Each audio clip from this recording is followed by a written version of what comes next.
Hello friends, double egg dosa with పల్లీ చట్నీ, గీ and my blood sugar.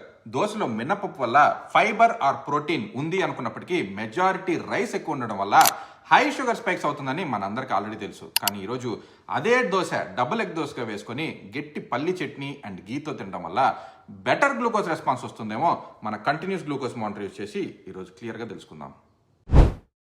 ఈ ఎక్స్పెరిమెంట్లో భాగంగా నేను 1 dosa with double egg and ఇంకో small dosa with single egg తిన్నాను.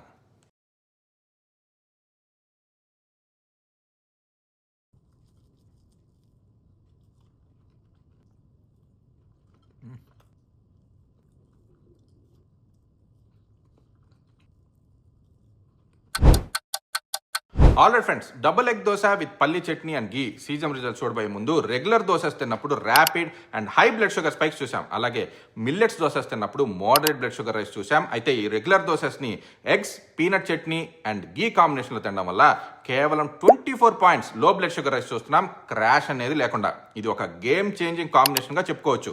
ఎగ్స్ అండ్ పీనట్స్లోని ప్రోటీన్ బ్లడ్ షుగర్ స్పైక్ని బ్లంట్ చేయడంలో, అలాగే గీ డైజెషన్ని స్లో డౌన్ చేసి బ్లడ్ షుగర్ అబ్జార్ప్షన్ రేట్ని తగ్గించడంలో హెల్ప్ అవడమే కాకుండా సస్టైన్ రిలీజ్ ఆఫ్ ఇన్సులిన్ అయ్యి విత్ ఇన్ వెయిట్ లాస్ రేంజ్లో ఉండటం వల్ల తృప్తి కలిగించడమే కాకుండా స్టేబుల్ ఎనర్జీ అండ్ రోజులో ఎక్కువసేపు క్రేవింగ్స్ అనేవి రాకుండా కాపాడుతుందని గ్రాఫ్ని చూసి ఖచ్చితంగా చెప్పుకోవచ్చు. అండ్ నేను ఇప్పుడు అలా ఎక్స్పీరియన్స్ చేశాను కూడా. సింపుల్ చేంజ్, పవర్ఫుల్ ఇంపాక్ట్ అనడానికి ఇది పర్ఫెక్ట్ ఎగ్జాంపుల్. ఈ కాంబినేషన్ ఎంజాయ్ చేయగలిగే ఫ్రెండ్స్ అండ్ ఫ్యామిలీస్తో ఈ వీడియో తప్పకుండా షేర్ చేసి మీరు చెప్పవలసిన మాట, లెట్స్ ఆల్ ఈట్ స్మార్ట్.